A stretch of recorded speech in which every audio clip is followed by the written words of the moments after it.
transformed into audio by alternativerealities.org. Introduction. I certify that the following text is the absolute truth and no work of fiction. These are parts of a transcript of an interview I've made with a non-human and reptilian being in December 1999. This female being was already in contact with a friend of mine, whose name is given only with the initials EF. In the text, since some months. Let me declare that I was all my life a skeptic about UFOs, aliens and other weird things, and I thought that EF tells me just dreams or fictitious stories when he talked with me about his first contacts with the non-human being, Lacerta. I was still a skeptic when I met this being on December 16 last year in that small warm room in the remote house of my friend near to a town in the south of Sweden, despite the fact that I saw now with my own eyes that she was not human. She has told and shown me so many unbelievable things during that meeting that I can't deny the reality and the truth of her words any longer. This is not another of that wrong UFO papers which claim to tell the truth but tell in fact just fiction. I'm convinced that this transcript contains the only truth and therefore you should read it. I had talked with her for over 3 hours, so the following transcript shows you only shortened parts of the interview, because she asked me after the interview not to publish everything she had told me already now. The order of the questions in this transcript is not always the same order in which I had asked them, so it may seem sometimes a little bit confusing to you. It was not easy to delete all the important parts she had asked me to delete from the transcript, so I apologize for the maybe unusual order. I'm in the possession of the entire transcript of the interview, 49 pages with some of my drawings of her body and her equipment, and also of some tapes on which I have the full interview, but I will not reveal this before I have permission from her.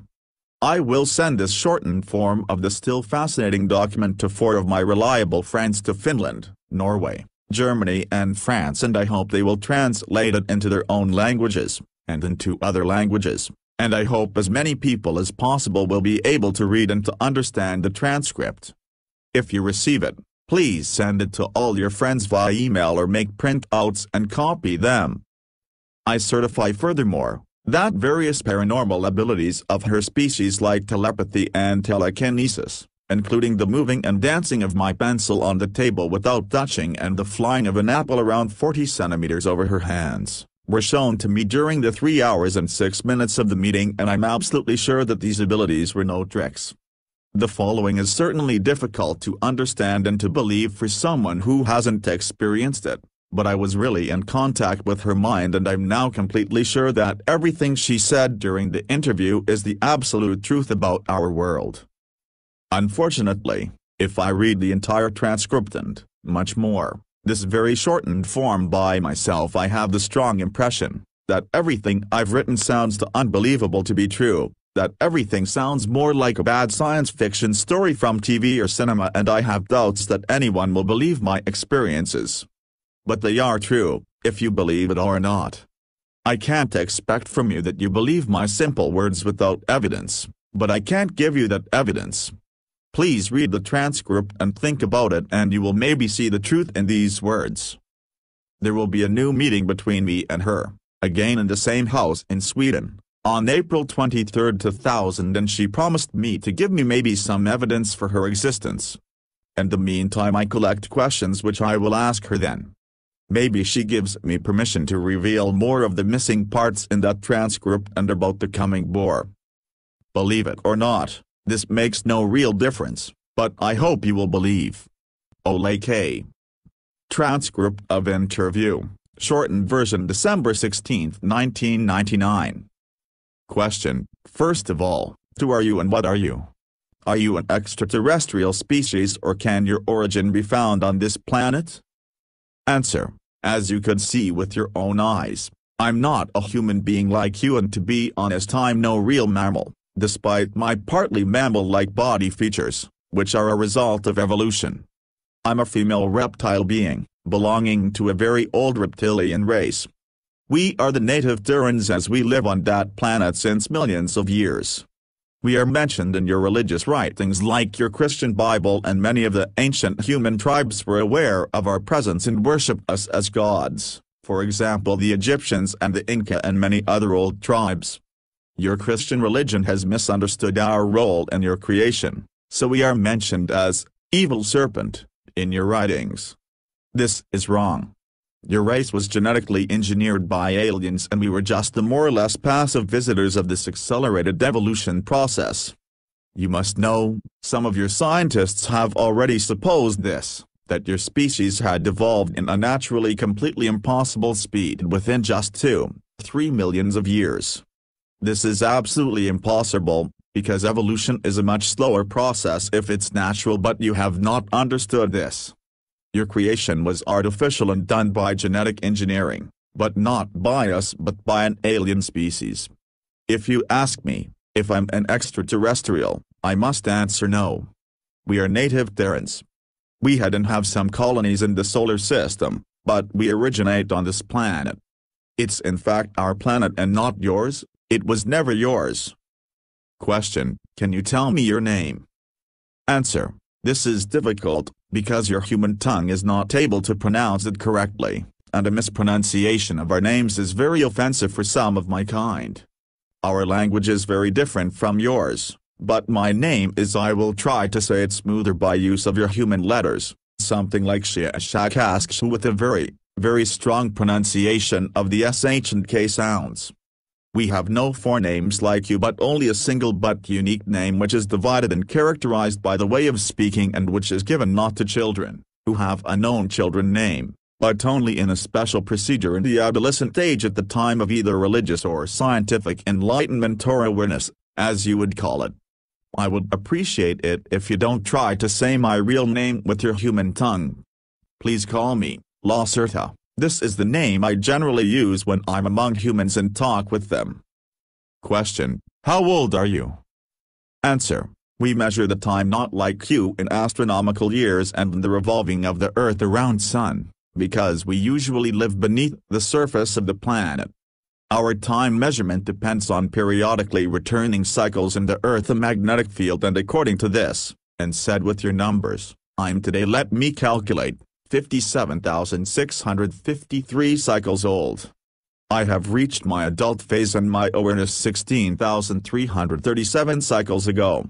This is a very important date for us. According to your human time scale, I am around 28 years old. Question: what is your task? Do you have a job like us? Answer: to say it with your words, I'm a curious student of the social behavior of your species. That's why I'm here and talk to you. That's why I have revealed my real nature to EF. And now to you, and that's why I give you all that secret information, and why I will try to answer all the questions on your many sheets of paper honestly. I will see how you react, how others of your kind react. There are so many crazies and liars of your kind on this planet who claim to know the truth about us, about UFOs, about aliens and so on, and some of you believe their lies. I'm interested to see how your species will react if you make the truth, which I will tell you now, public. I'm quite sure every one of you will refuse to believe my words, but I hope I'm wrong, because you need to understand if you want to survive the coming years. Question: I've read your full statement, which you have given to EF about this, but can you give me now just a short answer? Are UFOs real flying objects piloted by extraterrestrials, or do they belong to your species? Answer: some observed UFOs, as you call them, belong to us, but most not. Most of the mysterious flying objects in the sky are not technological devices but mainly misinterpretations of natural phenomena your scientists have not understood, like spontaneous plasma flares in the high atmosphere. Nevertheless, some UFOs are real craft belonging either to your own species, especially to your military, or to other alien species, or at last to us, but to minority of sighted craft belongs really to us, because we are generally very careful with their movements in the atmosphere and we have special ways to hide our ships.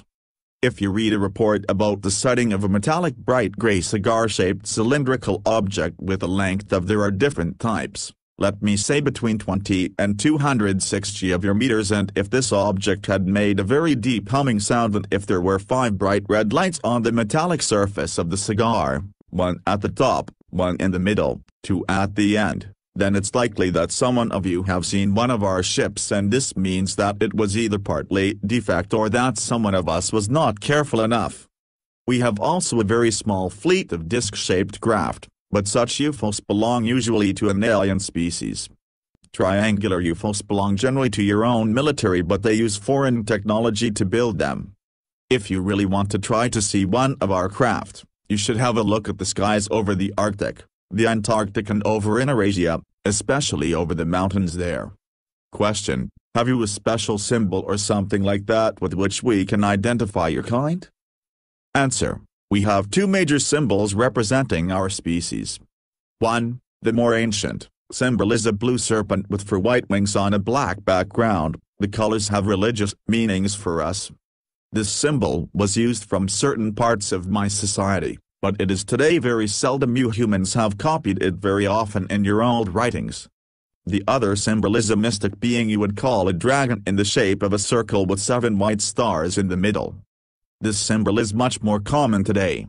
If you see one of that symbols on a cylindrical craft I've described in my previous answer, or on some underground installation, this thing or place belongs definitely to us, and I would advise you to go away from there as soon as possible. Question: the 7 stars in the second symbol you've mentioned, do they mean the Pleiades? Answer: Pleiades? No. Actually, the 7 stars are planets and moons, and they are a symbol for our former 7 colonies in the solar system. The stars are shown in front of a blue background, and the dragon circle means the shape of Earth. The 7 white stars mean Moon, Mars, Venus, and 4 moons of Jupiter and Saturn we had colonized in the past. 2 colonies are no longer in use and abandoned, so 5 stars would be more correct. Question: as you have not allowed me to make photos what would be very useful to prove your real existence and the truth of this story, can you describe yourself detailed? Answer: I know that it would be helpful to prove the authenticity of this interview if you can make some photos from me. Otherwise, you humans are very skeptic. That's good for us and for the real alien species acting secretly on this planet, so even if you had such photos, many of your kind would say that they are fraud, that I'm just a masked human woman or something like that. That would be very offensive for me. You must understand that I can't give you permission to make photos of me or of my equipment. This have various reasons, which I want not to discuss with you further, but one of the reasons is the keeping up of the secrecy of our existence. Another reason is more religious. Nevertheless, you have permission to make drawings of my look and of my equipment I can show you later. I can also try to describe myself, but I doubt that others of your kind will be able to imagine my real look just from simple words, because the automatic denial of the existence of reptilian species and generally of intelligent species other than your own is part of the programming of your mind. Well, I will try. Imagine the body of a normal human woman, and you have at first a good imagination of my body. Like you, I have a head, 2 arms, 2 hands, 2 legs and 2 feet, and the proportions of my body are like yours. As I'm female, I have also 2 breasts. Despite our reptile origin, we have started to give milk to our babies during the evolution process. This happened around 30 million years ago, because this is the best thing to keep the young alive. Evolution had done this for your species already in the dinosaur age, and they a little bit later, also for ours. That means not that we are now real mammals, but the breasts of us are not as large as those of human woman, and the size of them is generally equal for every female of my kind. The external reproduction organs are for both sexes smaller than those of humans, but they are visible and they have the same function as yours, another gift of evolution to our species. My skin is mainly of a green-beige color, more pale green, as we have some patterns of brown irregular dots, each dot of the size of 1-2 centimeters, on our skin and in our face. The patterns are different for both sexes, but females have more, especially in the lower body and in the face. You can see them in my case as 2 lines over the eyebrows crossing my forehead, at my cheek and at my chin. My eyes are a little bit larger than human eyes. For this reason, we can see better in the darkness, and usually dominated from the large black pupils, which are surrounded from a small bright green iris. Males have a dark green iris. The pupil is slit and can change its size from a small black line to a wide open egg-shaped oval, because our retina is very light-sensitive and the pupil must compare this. We have external round ears but they are smaller and not so curved as yours, but we can hear better because our ears are more sensitive for sonic. We can also hear a wider range of sonic. There's a muscle or lid over the ears which can completely close them, for example underwater. Our nose is more pointed and there is a V-shaped curving between the nostrils, which enabled the ancestors to see temperature. We have lost most of this ability, but we can still feel temperature much better with this organ. Our lips are shaped like yours, those of females a little bit larger than those of males, but of a pale brown color, and our teeth are very white and strong and a little bit longer and sharper than your soft mammal teeth. We have no different hair colors like you, but there is a tradition to color the hairs in different ages, and the original color is like mine, a greenish brown. Our hairs are thicker and stronger than yours and they grow very slow. In addition, the head is the only part of our body where we have hairs. Our body, arms and legs are similar in shape and size to yours, but the color is different, green-beige, like the face, and there are scale-like structures on the upper legs, over the knee, and upper arms, over the elbow. Our 5 fingers are a little bit longer and thinner than human fingers and our skin on the palm is plain, so we have no lines like you but again a combination of a scale-like skin structure and of the brown dots. Both sexes have the dots on the palm, as we have no fingerprints like you. If you touch my skin, you will feel that it is smoother than your hairy skin. There are small sharp horns on the upside of both middle fingers. The fingernails are gray and generally longer than yours. You see that my nails are not so long and round at the top. This is because I'm female. Males have sharp pointed nails with a length of sometimes 5 or 6 of your centimeters. The following feature is very different from your body and part of a reptilian origin. If you touch the backside of my upper body you will feel a hard bony line through my clothing. This is not my spine but a very difficult shaped external plate structure of skin and tissue following exactly our spine from the head to the hip. There is an extremely high number of nerves and large blood vessels in this structure and in the plates, which are around 2 or 3 centimeters long and very touch sensitive. This is the reason why we have always problems to sit in chairs with the back like this chair. The main task of these small plates, beside a role in our sexuality, is simply the regulation of our body temperature, and if we sit in natural or artificial sunlight, these plates become more blood-filled and the vessels become wider and the sun is able to heat up our reptoid blood, which circulates through the body and through the plates, for many degrees, and that gives us a great pleasure.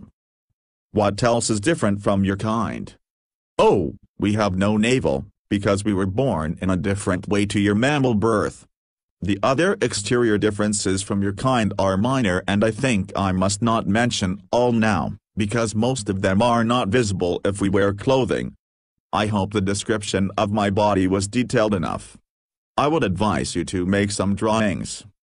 Question: what kind of clothing do you generally wear? I suppose this is not the way you dress normally. Answer: no, I wear this human everyday clothing only when I'm among humans.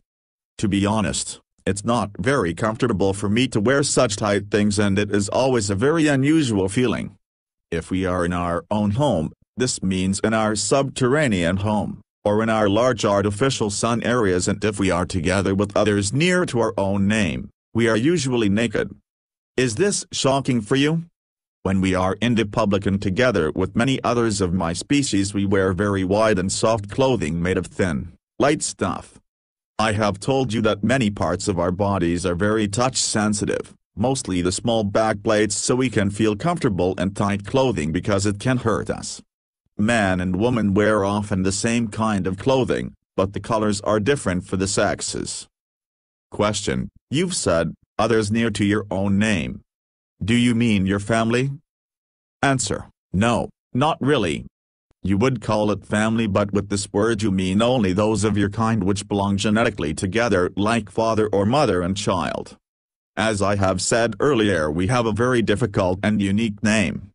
Part of the pronunciation of that name is absolute unique and there is no other being with the same name, but part of this name, the middle part, is pronounced in a way that told the others to which family, I must use the word, because you haven't the right one in your vocabulary, you belong. This means not that all in that group are genetically related to you, because these groups are usually very large and contain between 40 and 70 of us. This group includes generally your genetic relations, except one of them had decided to left this group, and your connection with father and mother is often the strongest. It would be too difficult for me to explain you now our very old social system, which is very complex, and we would need many hours only for the primary things. Maybe we can meet another time and I can give you detailed descriptions of all these things. Question: have you a tail like normal reptiles? Answer: do you see one? No, we have no visible tail. If you look at our skeleton, there is only a small rounded bone at the end of our spine behind the pelvis. This is a useless rudiment of the tail of our ancestors, but it is not visible from the outside. Oh, our embryos have tails during the first months of development, but these tails disappear before they were born. A tail makes only sense for a primitive species which tries to walk on two legs and must hold the balance with the tail, but our skeleton had changed during evolution and our spine is nearly in the same shape as yours, so we need no tail to stay on 2 feet. Question: you said that you were born in a different way to us. Do you lay eggs? Answer: yes, but not like your birds or primitive reptiles. Actually, the embryo grows in a protein liquid inside the mother's womb, but there is also an egg-shaped but very thin chalk hull around it, that fills the whole womb. The embryo inside this hull is completely autarky from the mother's body and it has every substance it needs to develop inside this chalk hull. There is also a cord like your navel cord which is connected to a point hidden behind the back plates. When the baby is going to be born, the whole egg is pressed through the vagina covered in a slimy protein substance and the baby came out of this soft egg after some minutes. These 2 horns on our middle fingers were instinctively used from babies to break through the chalk hull to take their first breath. Our young are not so large as your babies when they were born, they are between 30 and 35 of your centimeters tall, the egg is around 40 centimeters tall. This is because our vagina is smaller than a human one, but we grow to a normal size of 1,60 to 1,80 meters. Question: what about your body temperature? You've said that you enjoy to lay in the sun. What effect has this to your organism? Answer: we are no mammals and as reptiles our body temperature depends on the temperature of our surrounding. If you touch my hand you will maybe feel that it is colder than yours, because our normal body temperature is around 32–33 degrees Celsius. If we sit in the sun, especially naked and with a row of small back plates in the sun, our body temperature can rise for 8 or 9 degrees within minutes. This rise causes a production of many enzymes and hormones in our body, our heart and brain and every organ becomes more active and we feel then very, very good. You humans only enjoy being in the sun, but for us it is the greatest pleasure you can imagine, maybe like your sexual excitement. We also enjoy swimming in very warm water or other liquids to rise our body temperature. If we are for some hours in the shadow, our temperature goes back to 32–33 degrees. This can cause no harm to us, but we feel much better in the sun. We have artificial sun rooms in the underground, but this is not the same for us like the real sun. Question: what do you eat? Answer: generally various things like meat, fruit, vegetables, special kinds of mushroom, from subterranean farms, and other things. We can also eat and digest some substances which are poisonous for you. The main difference between you and us is that we must eat meat, because our body needs the proteins. We can't live completely vegetarian like your kind because our digestion would stop working and we would die after some weeks or maybe months without meat. Many of us eat raw meat or other things which would be disgusting for you. Personally, I prefer cooked meat and surface fruits like apples or oranges.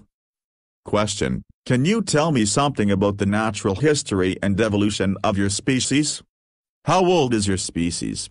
Have you evolved from primitive reptiles as mankind has evolved from apes?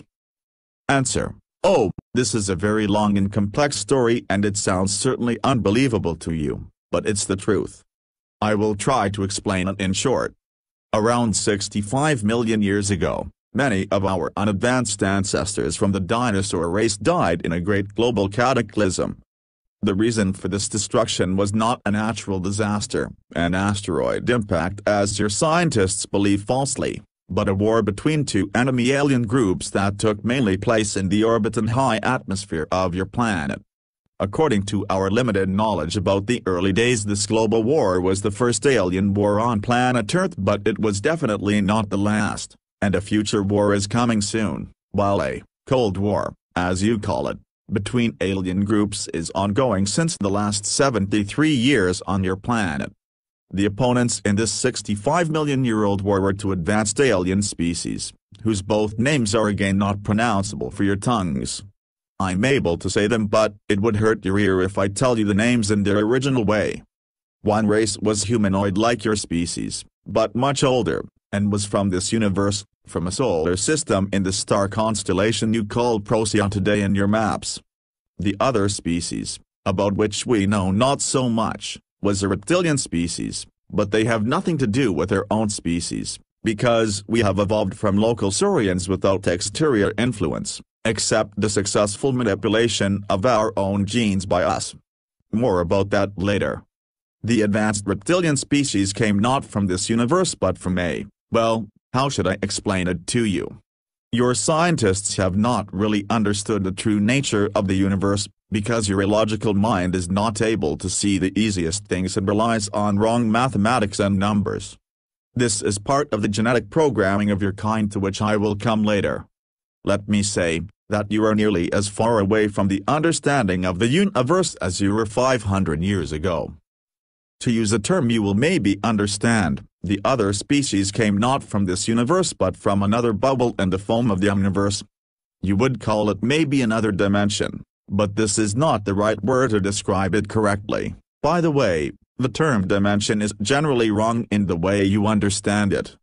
The fact you should remember is that advanced species are able to walk between bubbles by use of, as you would call it, quantum technology, and sometimes in special ways only by use of their mind. My own species had also advanced mental abilities in comparison to your species, but we are not able to do the matter string/bubble changing without technology, but other species active on this planet are able, and this looks to you like magic as it had to your ancestors. Back to our own history, the first species, the humanoids, had reached Earth around 150 years before the reptilians, and they built some colonies on the former continents. There was a large colony on the continent you call Antarctica today and another one in the continent you call Asia today. These people lived together with animal-like saurians on the planet without problems. When the advanced reptilian species arrived in this system, the humanoid colonists from Procyon tried to communicate peacefully, but they were not successful and the global war started within months. You must understand that both species were interested in this young planet not for his biology and undeveloped species, but for only one reason: raw material, especially copper. To understand this reason, you must know that copper is a very important material for some advanced species, even today, because it is, together with some unstable materials, able to produce new stable elements if you induce a high electromagnetic field in the right angle with a high nuclear radiation field to produce an overcrossing of fluctuating fields. The fusion of copper with other elements in such a magnetic/radiation field chamber can produce a force field of special nature that is very useful for various technological tasks. But the base for this is an extremely complex formula you are not able to discover because of the restrictions of your simple mind. Both species wanted to have the copper of planet Earth, and for this reason they fought a not very long war in space and orbit.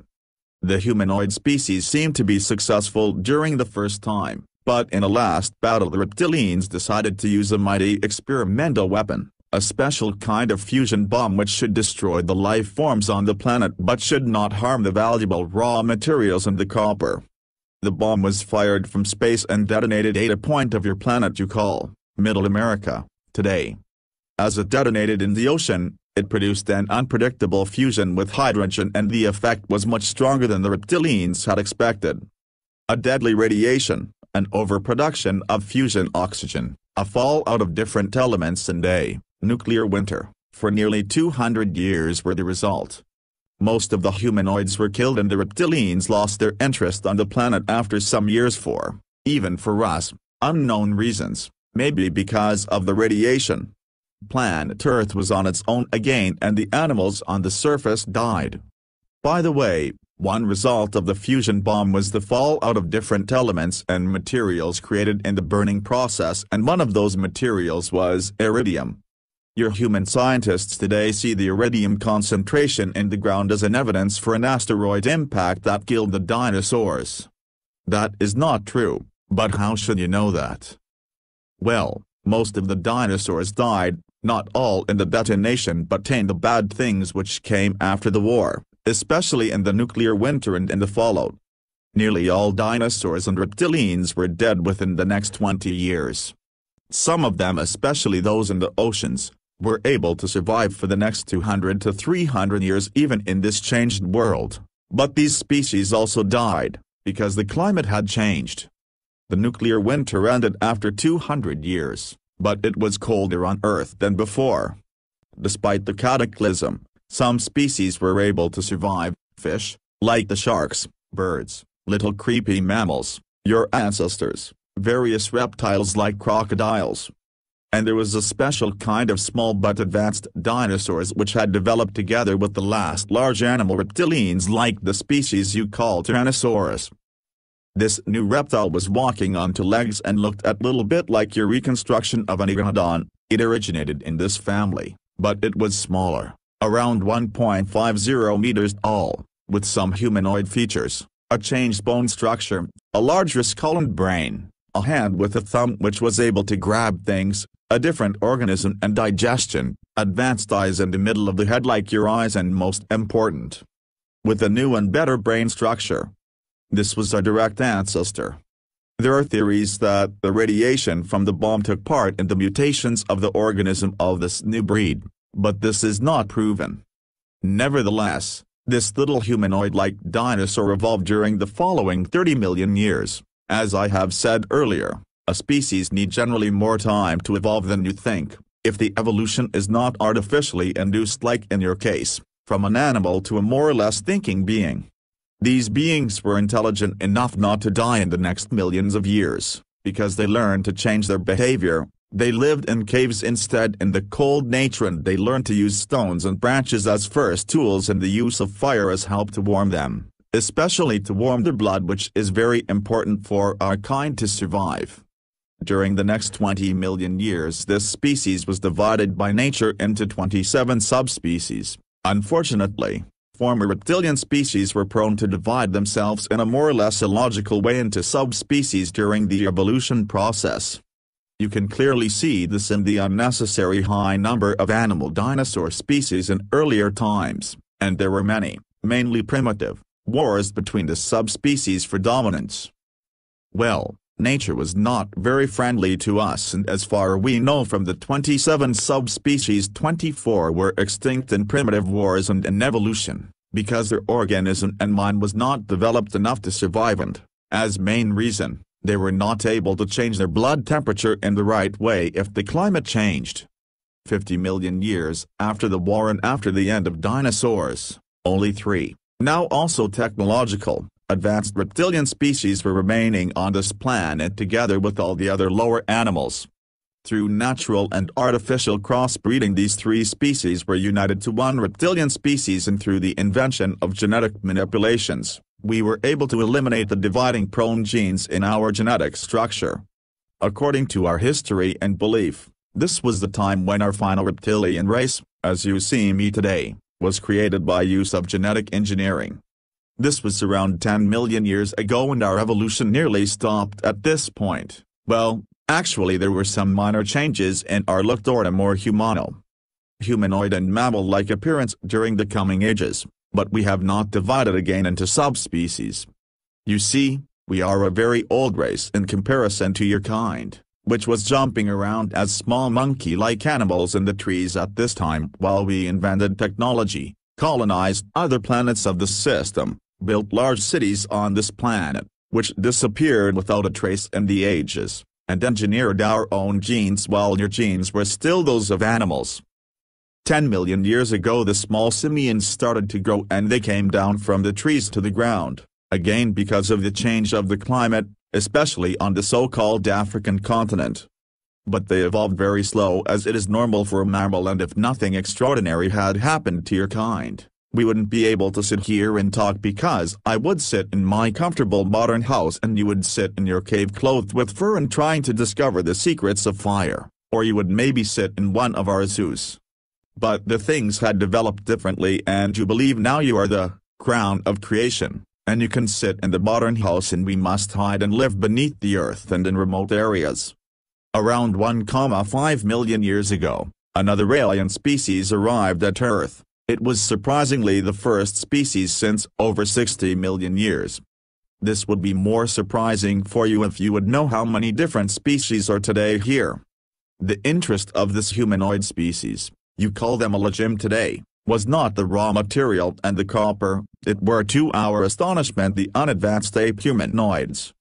Despite of our presence on this planet, the aliens decided to help the apes to evolve a little bit faster, to serve them in the future as some kind of slave race in coming wars. The fate of your species was not really important for us, but we didn't like the presence of the Illagim on our planet and they didn't like our presence on their new galactic zoo, planet, and so your 6th and 7th creation was the reason for a war between us and them. You can read about that war, for example, partly in the book you call Bible, in a very strange way of description. The real truth is a very long and difficult story. Should I continue? Question: No, not now. I've made some notes about your history and now I have some questions. Answer: Please ask. Question: First of all, you handle with a very large time scale. You claim that your primitive ancestors lived together with the dinosaurs, survived the, as you called it, artificial cataclysm and evolved in over 40 million years and your evolution was completed 10 million years ago. This sounds very unbelievable to me. Can you say something to this? Answer: I understand that this must sound absolutely unbelievable to you, because you are a young and genetically engineered species. Your historical horizon ends at a scale of just some thousands of years and you think this is right. But it isn't. This is impossible. Your programmed mind is obviously not able to handle with such large time scales. Our evolution time may seem incredibly long to you, but this is in fact the original way of nature. Remember, your early mammal ancestors developed together with dinosaurs and they survived the bomb like us. They evolved slowly during the next millions of years and they divided into various species and shapes, some of them larger, some of them smaller. This is evolution of the body. But what about their mind and intelligence? They were simple animals. The mammals evolved since, let us say, 150 millions of years, but only in the last 2-3 millions of years they were able to become intelligent and thinking. And within this small period beings like you were created. From nature? 148 millions of years time for the evolution of animal-like mammals, 2 millions of years time for the development of, more or less, intelligent beings like you? Ask yourself, do you really think this accelerated evolution is natural? Then your species is more ignorant than I've thought. We have not evolved wrong but you. Question: I understand. But I have another question. You've mentioned many facts about the ancient war between the aliens 65 million years ago. This happened very long before your kind became really intelligent, as far as I have understood you. Why do you know so many things about that first war, and about the evolution of your species? Answer: This is a good question, much better than the previous. and I have not explained it properly to you. Our knowledge about the First War comes completely from an ancient artifact, which was found around 16,000 years ago from our archaeologists on the continent you call North America today. They found there a round plate with a diameter of approximately 47 of your centimeters. The plate was made of an even for us unknown magnetic material, and inside the plate there was another smaller crystal plate which contained an enormous amount of information coded in the molecular structure of the crystal. This memory plate was manufactured from the last bomb survivors of human race from Procyon already 65 million years ago, but it was completely intact when we found it. Our scientists were able to encode the messages and data, and so we heard the first time about the events which took place in the distant past and which led to the extinction of the dinosaurs. The plate contained detailed descriptions of both species, but more about the humanoids, and about the events and weapons, including the fusion bomb. It contained also a description of the animals and saurians on Earth, including our pre-intelligent ancestor species. The rest of our knowledge about our evolution comes from skeletons and from the backreading and /encoding of our DNA. You see, we know the real truth about our roots since 16,000 years. Before that time, there was a more religious idea of our creation. Question: what have happened with the both alien species? Answer: we don't know exactly. The surviving humanoids on Earth obviously died in the years after the bomb, and others of their kind and the reptilians never came back to Earth, as far as we know. Concerning the reptilian aliens, there is a possibility that it was physically impossible for them to return, because the matter between bubbles is sometimes in rapid movement. The current theory is that both species had ceased to exist during the millions of years. Question: you've mentioned skeletons of your kind. How can it be that human scientists haven't found any trace of you and your ancestors if you really lived for such a long time on this planet? We have found many skeletons of primitive dinosaurs, but none of an advanced reptilian being with a larger skull and brain and a hand with a thumb as you have described it before. Answer: yes, you have. But your great scientists were not able to reconstruct the skeletons completely, because they wanted to reconstruct reptilian animals, not intelligent beings. You would laugh if you would know how many of the, especially small, saurian skeletons in your museums are totally wrong constructions of never-existing beings, because you used many bones which didn't really belong together, and sometimes you made artificial bones if something was missing you needed to construct an animal saurian. Many of your scientists are aware of this problem, but they don't make it public, because they can't explain it, and they claim that the right bones were just missing and the reconstruction is right. Many bones of us were used for iguanodon reconstructions, for example the hands with the visible thumb. Look at an iguanodon in a museum and you will see that I'm right. A scientist in the country you call the United States had built a nearly correct skeleton of our kind some years ago, but the local government, which is partly aware of our existence, confiscated the reconstruction.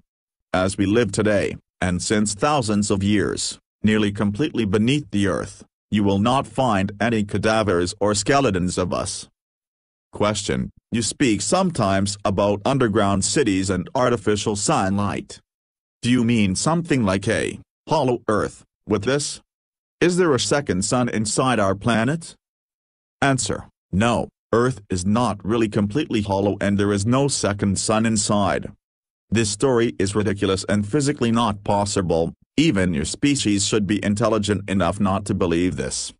Do you know how much mass a sun must have to produce energy and light for a longer time by fusion? Do you really think that there could be a small active sun inside the planet? When I talk about our subterranean home, I talk about large cave systems. The caves you have discovered near to the surface are tiny in comparison to real caves and huge caverns deeper in the earth, in a depth of 2,000 to 8,000 of your meters, but connected with many hidden tunnels to the surface or to surface near caves, and we live in large and advanced cities and colonies inside such caves. Major sites of us are beyond the Arctic, the Antarctic, in Eurasia, North America and Australia. If I talk about artificial sunlight in our cities, I don't mean a real sun but various technological sources of light, including gravitational sources, which illuminates the caverns and tunnels. There are special cave areas and tunnels with a strong UV light in every city, and we use that places to heat our blood. Furthermore, we have also some surface sun places in remote areas, especially in America and Australia. Question: where can we find such a surface near entry to your world? Answer: do you really think I will tell you their exact location? If you want to find such an entry, you have to search it by yourself, but I would advise you not to do that. When I came to the surface 4 days ago, I used an entry approximately 300 of your kilometers north from here near to a large lake, but I doubt that you would be able to find it. There are only a few entries in this part of the world, more are far more north and east. As a little advice, if you are in a narrow cave or in a tunnel or even in something that looks to you like an artificial mine shaft, and as deeper you walk as smoother appear the walls, and if you feel unusual warm air streaming from the depth, or if you hear the rushing sound of streaming air in a ventilation or elevator shaft, then look for a special kind of artificial and smooth wall somewhere in the cave with a door made of gray metal. If you would be able to open that door, but I doubt this, you would be in a usually round technical room with ventilation systems and elevators to the depth. This is probably an entry to our world. If you have reached this point, you should know that we are now definitely aware of your presence. You are already in big trouble if you have entered the round room, but you should look for one of the reptilian symbols on the walls. If there are no symbols or other symbols, you are maybe in bigger trouble as you think, because not every underground installation belongs to our kind. Some new tunnel systems are operated from alien races, including hostile races. My general advice: if you find yourself in a, for you, strange underground installation, run away as fast as you can. Question: you mentioned earlier that you use the name Lacerta when you are among humans and that you enjoy it to be in the real sun on the surface of Earth. But how can you be among humans? You don't look like us, so anyone will see that you belong to another species. Why have nobody seen and described a being like you if your kind lives already since our creation together with us on the same planet? Can you explain that to me? Answer: first, my kind was of course seen and described, and worshipped, many times in your primitive past, for example in your religious writings like your Christian Bible. You can find descriptions and even simple drawings of us for also in the southern part of the American continent on various temples. So-called wise men from India and from the Asian mountains have described our species many times in writings, together with other wise men from the African continent. I think we are the most mentioned non-human species, maybe beside the Elohim, in your history. If you don't believe me, have a look at your history and you will see the truth in my words. Your great scientists called the belief in us superstition and religion, and today's intelligent humans have forgotten our presence on the surface in the past. Furthermore, our species is seen even today sometimes from human witnesses in its original shape on Earth or in our surface near entries and tunnel systems, but fortunately you and your media didn't take the reports of such crazy serious. That's good for us, and that's the reason why we allow those people to see us as we really are. Some of my species are also in direct contact with human scientists and politicians from the surface, but this is top secret as you would call it, and nobody of your public knows anything about it. The matter of these meetings is generally the upcoming war with and between the alien species and our assistance in this war. But there is also another explanation, why we can walk among you and why you are not able to recognize us: mimicry. The following may again sound unbelievable and even shocking to you, but as you have asked I will explain it. I have told you before that we have more advanced mental abilities than your species, and with more advanced, I mean that we are able to use telepathy and telekinesis from our birth on. In fact, mother and newborn child communicate generally with telepathy during the first months, without special training, as you needed to activate these sleeping parts of your brain. The structure of our brain is a little bit different to yours, and our hypothesis is larger and more active than yours, especially when we are in sunlight. Our own abilities are very strong in comparison to yours, but weak in comparison to the matter string/bubble mind forces of some of the alien species on this planet. I was never very good in that mind things, but we all have these primary abilities and can use them, for example, for our protection or even for attack. When we are on the surface as we meet human beings, even a large group of them, this makes no difference. All of your minds are like one mind. We are able to touch their mind and induce them via telepathy the command, "See us as one of your kind," and the weak human mind will accept this order without refusion and they will see us, despite our reptilian look, as normal humans. I've done this many times and you weak humans generally see me as an attractive brown-haired woman, because I have created this special, mimicry image, in my mind years ago and I can induce it into your minds without problems. I've needed some time at the beginning to learn the use of the mimicry correctly, but then it worked nearly automatically and I can even walk among a group of yours and nobody will recognize what I am. There is a simple switch, see us as we really are, see us as we want you to see us, and your consciousness which was placed there from the Illagim when they created your kind, and we can use this switch to convince you that you see humans when you look at us. Other aliens use this switch, too. It is easier as you think. When there are meetings between your kind and aliens which seem to look exactly like yours, these aliens have used that switch, and some of the meetings with man-like aliens can be also explained with meetings with my kind.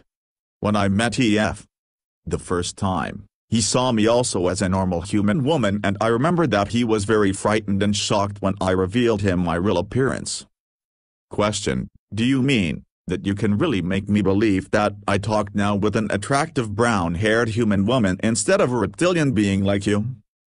Answer: Probably, but I don't think so in your special case. When someone expects to see a human woman instead of me, I can do it without problems with his mind, even with large groups, because nobody expects to see a reptile woman. But I have allowed your mind to see me in my original appearance from our first meeting on, and I have never induced something into your mind, so you have already realized that I'm not human. If I would now try to change this, it would probably lead to an absolute confusion or to unconsciousness, and I don't want to harm you. As I have said, I'm not very good in these things. Question: That's very scary. Can you kill with those abilities? Answer: Yes, but it's forbidden. This means not that it was not done in previous times. Question: Have both sexes these abilities? Answer: Yes. Question: What about photos? How do you appear on photos? Answer: This is a silly question. I appear on photos as a reptile being, because I can't have influence on the photo or on the camera itself, but only on the photographer's mind. If he or she would develop the film and show the photo to others, they would see me in my original shape. That's the reason why it is forbidden for our kind to be filmed or photographed, and we must avoid every camera on the surface. That is very difficult, and we were filmed sometimes in the past without our knowledge, especially from certain of your governments and secret agencies. Question: What other commands can your kind induce into our minds? Something like, serve us, or obey. Answer: This is again a strange question. We are not your enemy, most of us not, so why should we do this? To answer your question, it depends on the strength of the human mind and on the strength of the sending reptilian. There is no, serve us, or, serve me, switch in your mind, so such a command is much more difficult to induce. If the human mind and consciousness is weak and their reptilian inducer is experienced in these things and was some hours in the sun before he or she tries to do it, then it could probably work for a certain time. There are secret teachings about such things, but I've never learned anything about it. I use my primary abilities for mimicry and for communication with my own kind, and sometimes for other private things, but I've never used it to harm humans or their mind. I would appreciate it if we can end with this topic here. Question: A last question. You've said earlier that you can hide your UFOs. Do you use the same abilities to do this? Answer: yes, but on a technical base. There is a powerful device inside each craft which is able to send an artificial signal to your minds to convince you that you see either nothing but only the sky, or that you see normal aircraft like planes instead of our ships. This isn't used very often, because we avoid human public when we move in the atmosphere. If you are able to see our UFOs, it means that the device is either defect or deactivated for some reason. The camouflage effect didn't work on photos. To answer this possible question of you already in advance, but why should someone make a photo of the sky when he could not see anything unusual there?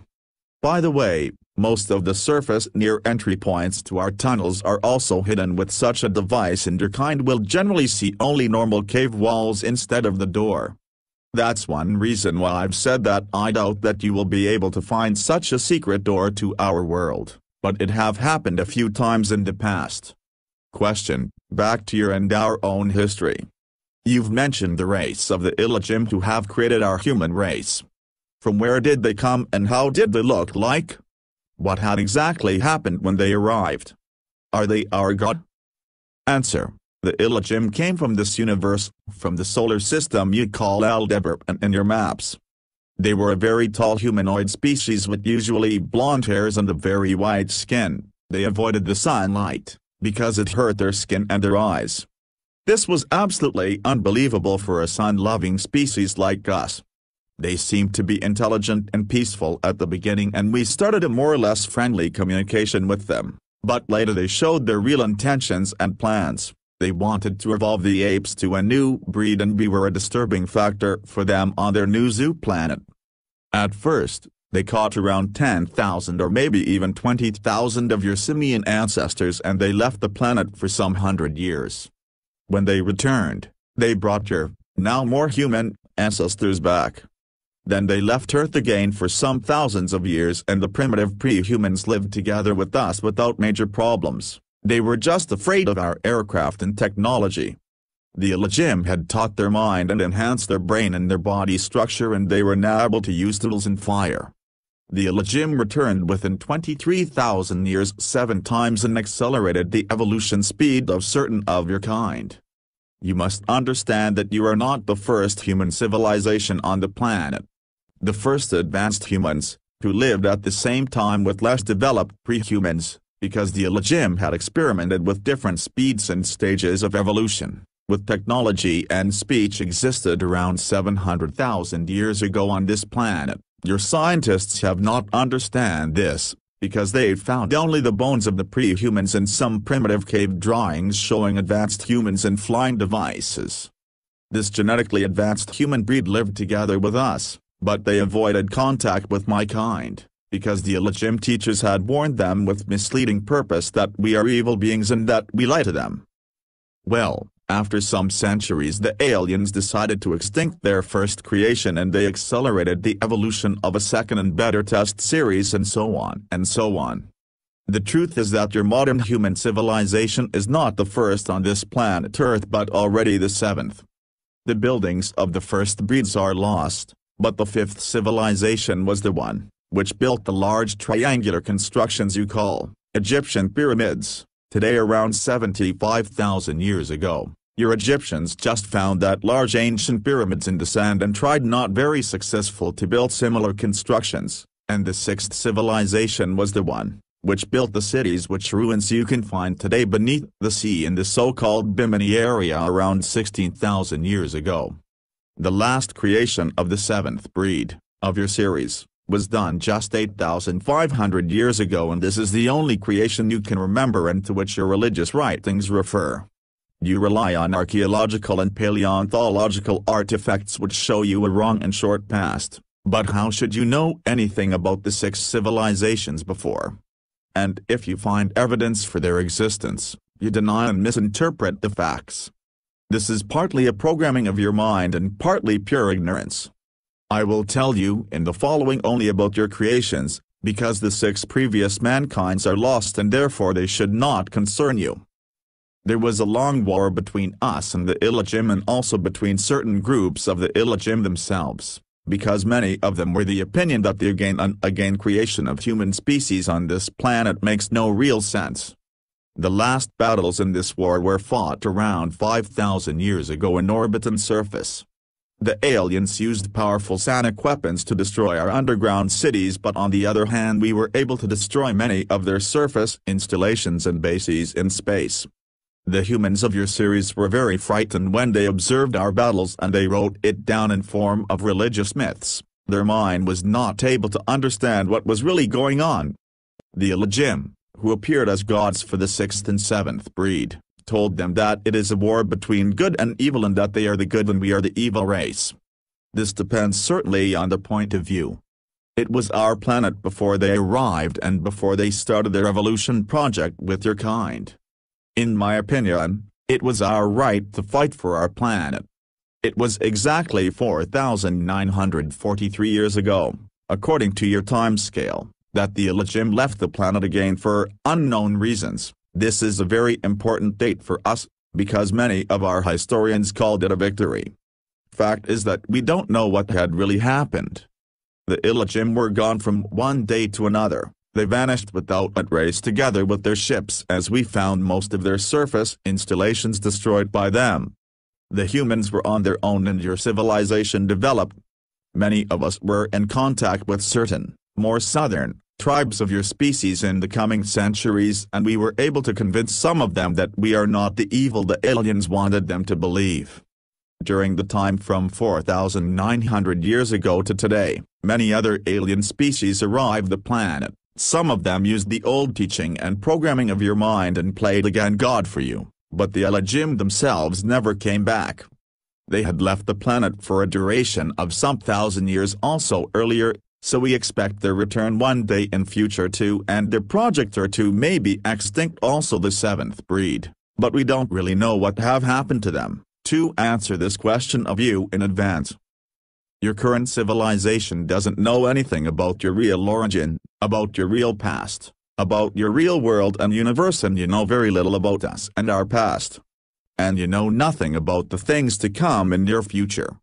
As long as you will not understand and believe my words, I tell you the truth because we are not your enemy, as long there is danger for your species. Your enemies are already here and you have not understood. Open your eyes or you will be in big trouble soon. If you haven't believed anything of the things I've told you before, then you should really believe and remember this. Question: why do you think I don't believe you?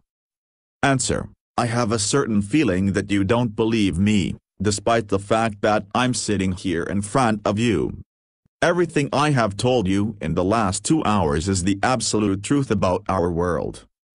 Question: how many alien species are active on Earth at the moment? Answer: as far as we know 14 species. 11 from this universe, 2 from another bubble and 1 very advanced from a very different plane. Don't ask me for names, because nearly all are not pronounceable for you. 8 of them are not pronounceable even for us. Most of the species, especially the more advanced, are just studying you as animals, and they are not very dangerous for you and for us, and we work together with some of them, but 3 species are hostile, including the one which was in contact with some of your governments and exchanged their technology for copper and other important things, and which had betrayed your kind. There was and is a Cold War between 2 of these hostile races during the last 73 years, and the third species seemed to be the winner in this useless struggle. We expect a more hot war between them and you in the near future, I would say in the next 10 or 20 years, and we are worried about that development. In the last time, there were some rumors about a new, 15th species which had arrived on Earth just 3 or 4 years ago, but we don't know anything about their intentions and we were not in contact with them till now. Maybe the rumors are wrong. Question: what do the hostile alien races want? Answer: various raw materials, including copper for their technology, your water, or better the hydrogen in your water, which is a source of energy in advanced fusion processes, and certain chemical elements in your air. Furthermore, 2 of the species are also interested in your body, in your human tissue and blood, because their own genetic structure is defect through bad evolution and radiation. as far as we know, and they need intact strings from your kind and from animals to repair their own genetic again and again, but they are not really able to repair the defects completely because their DNA and your DNA is not fully compatible. My own species is absolutely incompatible with them, so they are not very interested in us, and they try to make more compatible crossbreeds between you and them by use of artificial fertilizations and artificial wombs. We suppose that the coming war between the three races or between you and one or all of them will be fought for raw material, hydrogen, air and DNA. Question: is this the reason for the abductions? Answer: partly, especially when the aliens took egg and sperm samples from you. Sometimes the abductors belong to another and more advanced race and they just want to study your body and your mind, which is more interesting for some of them than your solid body, as you would study a primitive animal. As I have said, 3 alien species are hostile, and this means that they do not care for your fate or for your life, and people who were abducted by them came very rarely back alive. If someone is able to report about an abduction, it means in my opinion that he or she has not met one of the aggressive species, or that he or she is a very, very lucky human to be alive. Advanced and friendly races also took sometimes egg and sperm samples, but for other reasons. Question: you've said there are only 14 species active on Earth. But why describe people who saw alien beings, so many different and bizarre types of them? Answer: I think I have already answered to this question. As I have said, most of the alien races have much more advanced mind abilities than you or even me. There is just one alien race completely without such abilities. They are able to appear in your mind and memory as whatever they want, and this induced image has nothing to do with their real appearance. You remember them as normal humans or great dwarfs or even extremely bizarre animals because they want you to remember that, or sometimes they want you to completely forget anything about a meeting with them. Another example: you can for example remember that you were just in a normal of your human hospitals and that some doctors were examining you, and you think not further about what have happened to you, maybe till you discover that there is no hospital in the street where you supposed it, but in fact you were examined by them in one of their laboratories. You can rely on your mind in this case. They appear in different shapes to you to confuse you and to make so-called abduction witnesses who are able to remember the events, or who believe they are able to remember, ridiculous in the public, and as far as we know, they are successful. Believe me, there are only 14 alien species on this planet and only 8 of them abduct humans at the moment, again as far as we know. In addition, not every one of your abductees is one, and some of the aliens in the reports are really just imagination or lies. Answer: how can we protect us against this influence on our mind? Question: I don't know. I doubt you can, because your mind is like an open book to read and write for nearly every species I know. This is partly the guilty of the illegim themselves, because they had constructed, or better misconstructed, partly intentionally, your mind and your consciousness without real protection mechanisms. If you are aware that someone tries to manipulate your mind, you can only concentrate on that suspicion and try to analyze every one of your thoughts and memories. Very important, don't close your eyes. This would lead to a different form of brainwaves which are more easy to access, and don't sit or lay down to rest. If you stay awake during the first minutes, you can maybe try to filter the other thoughts and waves in your brain, and the inducer will give up after some minutes if he or she is not successful, because it will start to hurt his or her own brain. This is very difficult and certainly painful, and it can harm you, so better don't try to resist, but it would be the only possibility you have. However, you can try this only with the more weaker species, not with the strong. Question: what do you mean with one species comes from a very different plane? Answer: before I can explain that correctly to you, you must be able to understand the universe, and this would mean a maybe useless teaching of your mind, including the remove of some barriers, of many weeks, and with teaching I mean not only teaching by words. I have said this with your word plane or level because you have again no better word in your vocabulary. And dimension would be in this case absolutely wrong. It's rather wrong even for another bubble, Because a dimension can't exist without planes.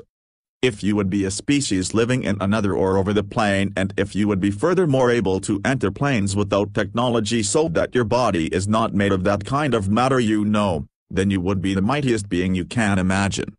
This very advanced race I've mentioned had developed outside of here, and they've evolved in fact over billions of years. They would be able to destroy all of you and us and everything with just a single thought.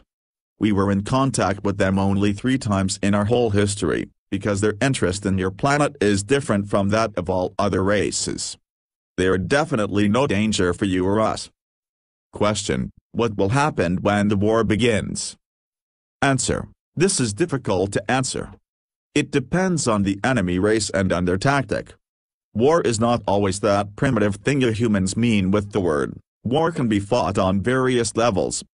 One possibility they have is the destruction of your social system by influence on political leaders. Another is the use of advanced weapon systems which can cause earthquakes or volcanic eruptions or other disasters, including weather disasters, which may seem natural to you. The special fields from copper fusion I've mentioned earlier are able to have an influence on your global weather. I think they will not attack the planet directly before the human civilization is weak, because even you have possibilities to destroy their craft, but not many. Let me say that we are not absolutely sure if there will be really such a hot war already in the next years. I don't want to talk further about this. Question: this is the end of the interview. Do you want to say a last sentence or message? Answer: open your eyes and see. Don't believe only in your wrong history or your scientists or your politicians. Some of them know the truth about various things, but they don't inform the public to avoid confusion and panic. I think your species is not as bad as some of my kind thinks, and it would be a pity to observe your end. That's everything I can say. Go through your world with open eyes and you will see, or maybe not. Your kind is ignorant. Question: do you think anyone will believe that this interview is the truth? Answer: no, but it is an interesting experiment for my social studies. We will meet again in some months and you will tell me then what have happened after the publication of my message. Maybe there is hope for your kind. All rights reserved. Copyright The Lacerta Reptilian. Translation by Doug Parrish. Taken from http://www.sabin.org/reptiloid/index4.html. Introduction. I once again reaffirm that the following text is the absolute truth and is not fiction. It was composed from 3 original tape recordings which were made on April 24, 2000 with a tape recorder during my second interview with the reptilian creature known as Lacerta. At Lacerta's request, the original text of 31 pages was revised and shortened up to deal with some questions and answers. Some existing questions were partially shortened or amended. It was even undertaken to extract message and significance from it. This part of the interview, either not mentioned or not mentioned completely in the transcript, deals primarily with personal issues, paranormal demonstrations, the social system of their reptilian species and alien technology and physics. The reason for the shifting of the date and time of the second meeting was a possible observation and surveillance of my own person after the publication of the first transcript. Although everything was attempted on the advice of Lacerta to keep my identity a secret, just 2 days after the dissemination of the document abroad, and various unusual events took place. Please don't think that I am paranoid, however, I believe that the publication of the interview has drawn either official attention or the attention of some organization to me. Up until this time, I usually regarded people who believed that they were being followed by the state to be nothing more than jokers. But now I have begun to revise my ideas on that since events in January. It began with the failure of my telephone for several hours. When the phone became operational once again, there were quiet echoes and strange clicking and whirring sounds when I made calls. A defect could, ostensibly, not be found anywhere. Overnight, important data disappeared from the hard drive in my computer. The testing program reported defective sectors, where strangely enough there were only data which dealt with illustrations and completed textual material from the interview. These defective sectors also contained material of a paranormal nature in the field of my research. Fortunately, the material was also stored on floppies. In addition, I discovered by pure chance some hidden data in a likewise hidden directory index. The name which appeared on the data and the directory index was E72UJ. A friend, who was a computer expert, could not make anything of this designation, and when I was about to show it to him, the directory index had disappeared. One evening, my apartment door was standing wide open. My TV set was running and I am absolutely confident that I had turned the TV set off. A minivan with British markings and the imprint of a Europe-wide supermarket chain parked in front of my house. I noticed the same minivan again on several occasions traveling at a distance behind my car, even when I visited the town of 65 kilometers away. When I returned, the car was on the other side of the street once again. I never saw anyone get into or out of the car. A knock on the door of the vehicle and on the tinted windows caused no reaction of any kind. After about 2 weeks, the minivan disappeared again. When I informed DF personally about these events, he suggested that I change the place and date of the meeting in order to assure our own and Lacerta's safety. The meeting took place on April 27, 2000 in another isolated location. It was unobserved as far as I can determine. Once again, all of this may sound strange and paranoid, like a fantasy from a cheap science fiction film. However, I can only repeat to and assure the reader once again, all of this is the unadulterated truth. Believe my words or don't believe them. These things have happened and they will continue to happen, whether you believe it or not. Until it is too late. Our civilization is in danger. Ole. K. May 3, 2000. Transcript of the interview, shortened version date of interview, April 27, 2000. Comment by Ole. K. The meeting began with an appraisal of diverse questions and opinions which I had gotten from readers of the first transcript in anonymous fashion through distribution from my trustworthy friends. Some of these opinions altogether, there were over 14 pages of paper, contained comments shaped by everything from a radically religious to a fanatical tendency to welcome contact with a reptilian species. Some of these comments contain stereotypical phrases like, servants of hell, or, species of the evil one. I don't want to go into any kind of detailed description here since I don't want to pass on further any false and radical realm of thought. Question: when you read these religious and animosity-ridden comments here, what do you think and feel then? Is the relationships between your species and ours really shaped from that kind of total negation? Answer: does it amaze you that I am not completely angered by that? I had fully expected those kinds of extreme reactions. The programming for the utter negation of another species, especially the reptilian species, as in your own case, is deeply embedded in each of your own individual consciousnesses. This ancient conditioning stems from the days of your third artificial creation and, biologically speaking, is passed down as an information genome from generation to generation. The identification of my species with the powers of darkness was a primary intention of the Elohim, who liked seeing themselves in the role of the powers of light, something which in and of itself represents a paradox, since that humanoid species was extremely sensitive to your sunlight. In case you were expecting me to act offended, I guess I'll have to partially disappoint you. These obscure intentions are not really your fault. You are simply following for the most part what you have inherited from your ancestors.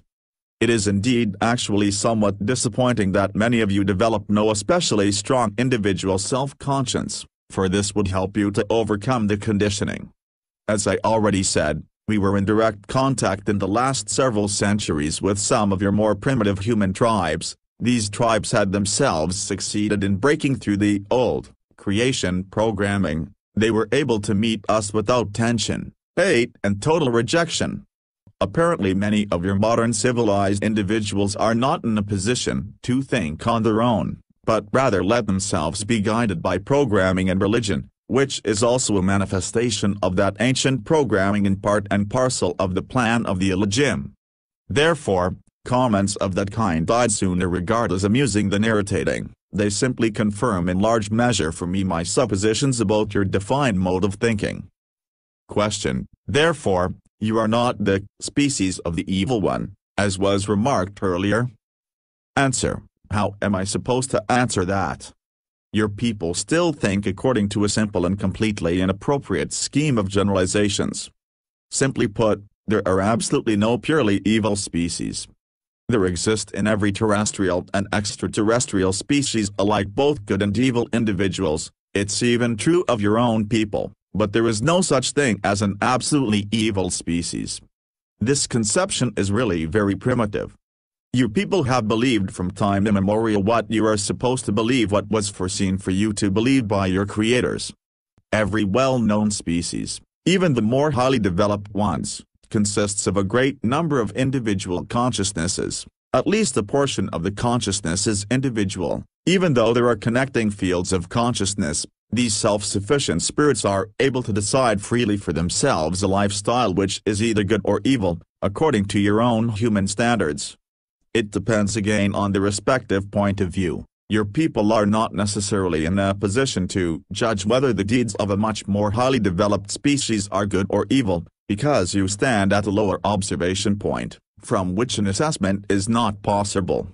Your simple words good and evil are in any case examples of a tendency towards generalization. In my language there are many concepts for the various shades of meaning of individual behaviors in comparison to the norms of a society.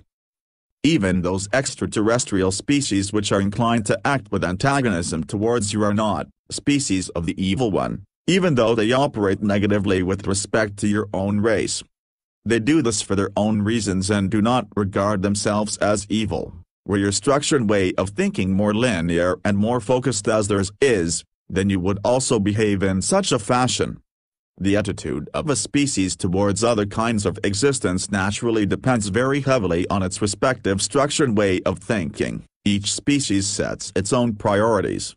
To classify that as good or evil is really quite primitive, for the survival of any species argues for many varieties, among them your own, as well as for even the most varied of the worst or negatively directed deeds. I won't even exclude my own kind in this regard, for there have been certain occurrences in the past which I don't personally welcome, but about which I would also not like to go into detail. None of these occurrences have happened in the last 200 years of your time scale. But please note the following: there are no absolutely good and there are no absolutely bad species, because each and every species always consists of individuals. Question: in letters that I got, there was often the question whether you could go into any greater detail regarding the advanced physics that you commented on last time. Many people said, your words made no sense. For example, how do UFOs function? How do they fly? How do they perform the maneuvers that they do? Answer: I ought to explain that to people? That's not all that simple. Let me think about it for a minute. I always have to use very simple words in order to make clear to you the basic principles of a higher kind of science. Let's try this. You have to be clear about some fundamental facts. The very first thing is that you must divide up the conception of the physical world because each existence consists of different layers. Let's say for simplicity's sake that it consists of a material illusion and a sphere of influence. Translator's note: no legitimate translation exists for this word Feldraum. Feld means field, Raum means space, room, expanse. Therefore, I'm translating it as sphere of influence. Certain physical conditions are associated only with the realm of the material, as in concrete, while other and more complicated conditions are associated only with the sphere of influence of the material world. Your conception of the physical world is based upon a simple material illusion. That illusion is further subdivided into 3 elementary or basic conditions of matter. A fourth and very important condition also exists, which you simply pay attention to more or less as you choose. It is the one bordering on the sphere of influence or plasma realm. For you, The theory for a controlled transformation or an elevation of the frequency of matter in the stable existence of this fourth aggregate condition of matter is not very common, or it exists at a very primitive level. As an aside, there are simply 5 states of matter, but the post-plasma state would really be going too far and it would only serve to confuse you. Besides, it is not necessary for an understanding of the basic theory. It is connected with diverse phenomena which you would characterize as paranormal. Now, back to the essentials, plasma. Now, with plasma I don't mean just hot gas, as the concept is generally simplified by your people, but rather I mean a higher aggregate condition of matter. The plasma state of matter is a special form of matter which lies between its real existence and the sphere of influence, that is, a complete loss of mass and pure accretion of energy of various form whenever matter is pushed or shoved. Comment note: no explanation was given for the use of the word pushed, shoved, as used in this context. Your guess is as good mine.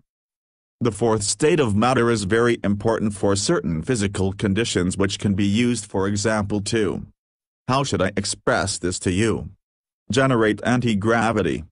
That's a rather strange human word and not really correct, but you ought to understand it better this way. Essentially, in the world of real physics, there are no bipolar forces, but rather only observer-dependent reflective behavior of a single, large unified force at different levels. With anti-gravity or the displacement of gravitational characteristics into levels, one can, for example, cause apparently solid matter to levitate. This method is employed partly by us and by extraterrestrials as well as a means of propulsion for their UFOs. You people are moving on a really primitive level towards a similar principle for your secret military projects, but since you have more or less stolen this technology, and it was later falsely passed on to you intentionally by the extraterrestrials, you lack the real physical understanding. As a result, you have to struggle with problems of instability and radiation with your UFOs. According to my information, there have been a great number of deaths of your people because of intense radiation and field disturbances. Don't you agree? This is also an example of the business regarding the question of good and evil. You people play with unknown forces and thereby accept the death of colleagues of your own kind, for they are dying for a greater cause, namely, for the advancement of your technology, which as a result is being put into place once again for the purpose of war, that is for negative pursuits. Now, one can give you the benefit of the doubt, that only the least number of your kind have any knowledge about these alien projects which are, as you explain it, top secret. It was told to you that the higher the ordinal or ranking number of basic matter, the simpler the heightening of the condition, but that is only partially correct. If you can't circumvent these powers, then you're better off not attempting it. But your kind has always been ignorant and has from time immemorial tried to play around with forces which you have not even understood. Why would that ever change? You remember this business of copper fusion? By means of the fluctuation at the right angle with the induced radiation field, copper is fused with other elements. The illusion of matter is fused, the fields in the sphere of influence overlap each other, but the main force would be reflected by that process and would assume a quasi-bipolar character. The resulting connection in the field would therefore not be stable in the normal condition of matter and unsuited for tasks. As a result, the entire field spectrum is shifted to a higher plasma-like condition, whereby the spectrum comes together with this harsh shifting to the opposite pole side. The word is not correct, of the force field, and it resembles quite closely a gravitational shift. This shifting causes a tilting of the repulsing quasi-bipolar force, which now no longer flows to the interior of the force field, but rather flows partly to the exterior of the field. The result is an interstratifying reflective force field which is very difficult to modulate within certain technical boundaries in relation to its own characteristics. It can also carry out a multiplicity of tasks, as for example, causing massive flying objects to be levitated and maneuvered. It can also exert a camouflage function in the realm of electromagnetic radiation as well as manipulate temporal sequences of events, indeed only to very limited extent, and other things as well. Are you familiar with your Quantum tunnel effect? Even the amplitude equalizations among genuine matter can be achieved with one of those kinds of fields if the frequency and the distance from the plane of the field are high enough. Unfortunately, the whole thing that I have explained to you in your words has come out to be rather primitive, I'm afraid. It sounds rather strange and certainly impossible for your comprehension, but perhaps this simple explanation can be of some use to you in helping you to understand. But then again, maybe not. Question: is there a scientific substantiation from paranormal powers, as for example with your powers of thought? Answer: yes. In order to explain that, one has to acknowledge the physical reality of the sphere of influence. Felddraum. I'll try to do it. Wait just a second.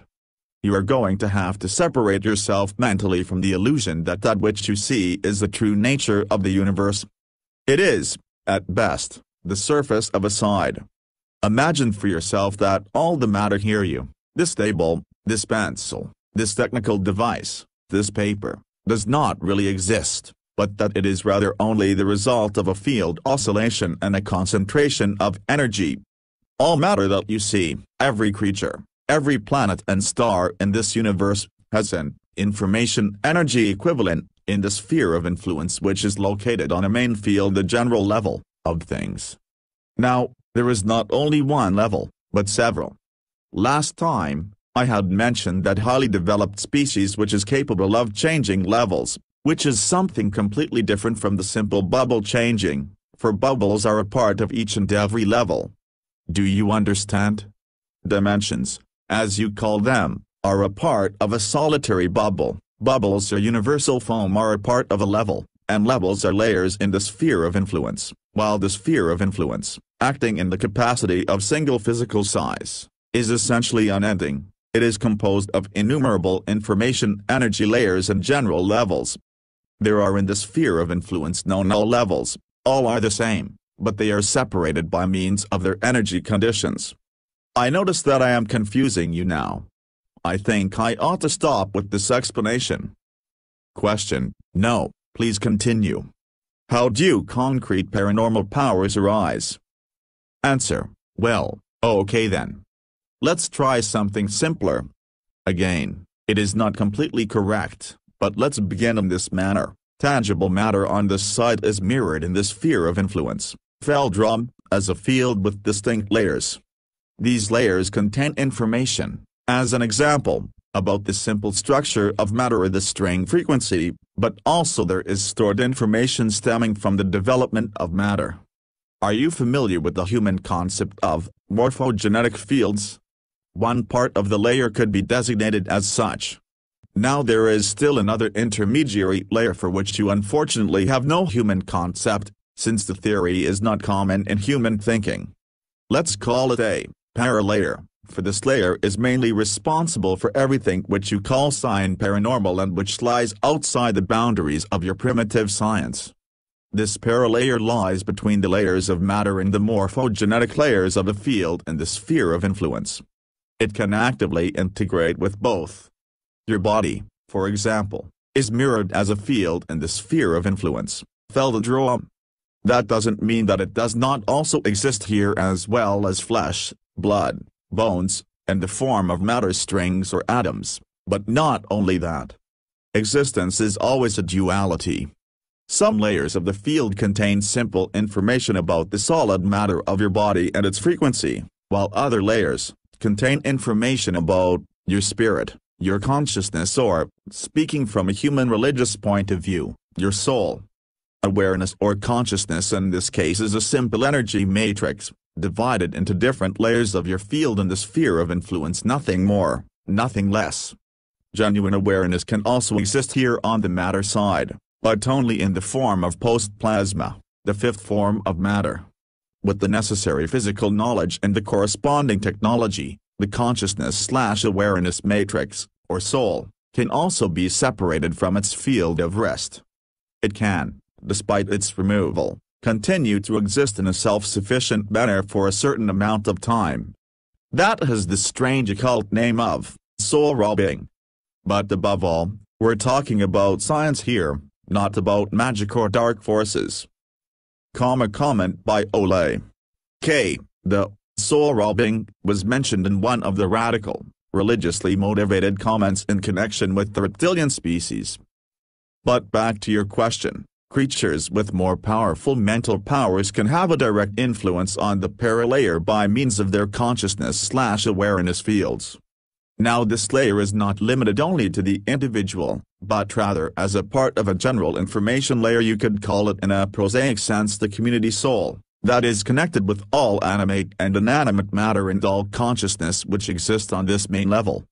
The biological cause for these abilities lies on the side of matter, by the way, in the pituitary gland, which always is in the position to generate the frequencies to actively control the sphere of influence. Felddraw. Even you people could theoretically do this, however, you are solidly blocked in these things. As I have said, the paralayer can interact with mind as well as with matter.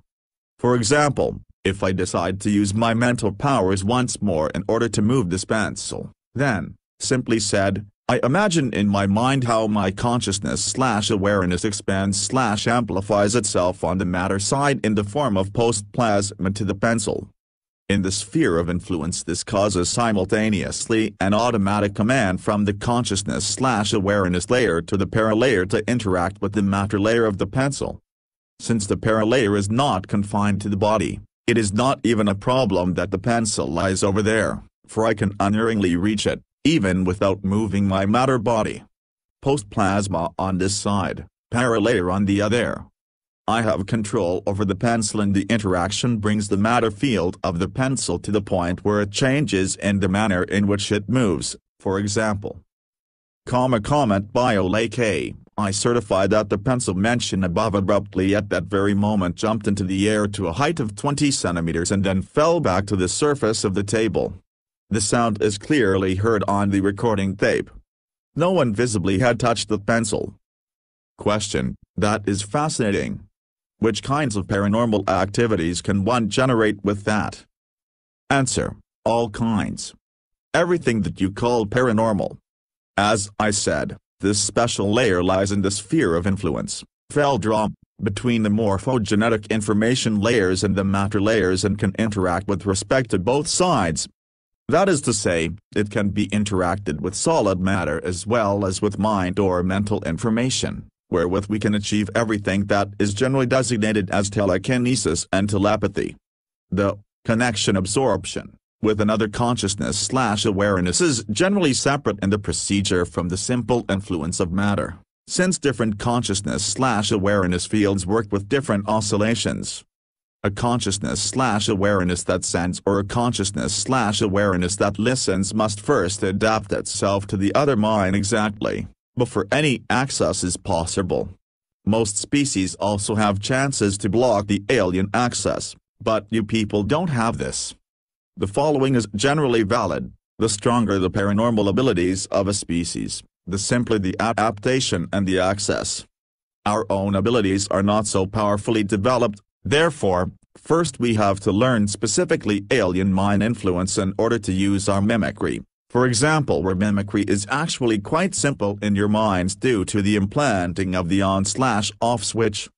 Some of these abilities are also partially inherited. Mother and child of my kind as an example are attuned exactly during the first months of life, partially also in the egg covering in the expectant mother, and communicate telepathically.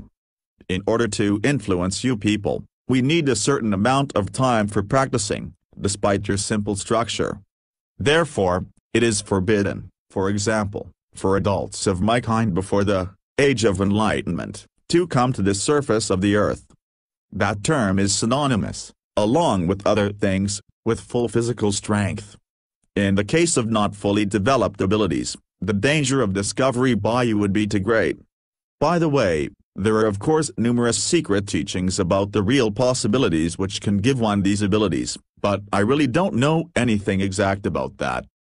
Whenever an alien mind ought to be influenced, then there are some generally valid steps, which are set into motion by other extraterrestrial species. First and foremost, the alien oscillation must be felt, something generally that is done automatically by the brain. That is for the one the field oscillation, For the other, the quasi-electrical brain waves here in the normal space, which matter inhabits. That is not especially difficult.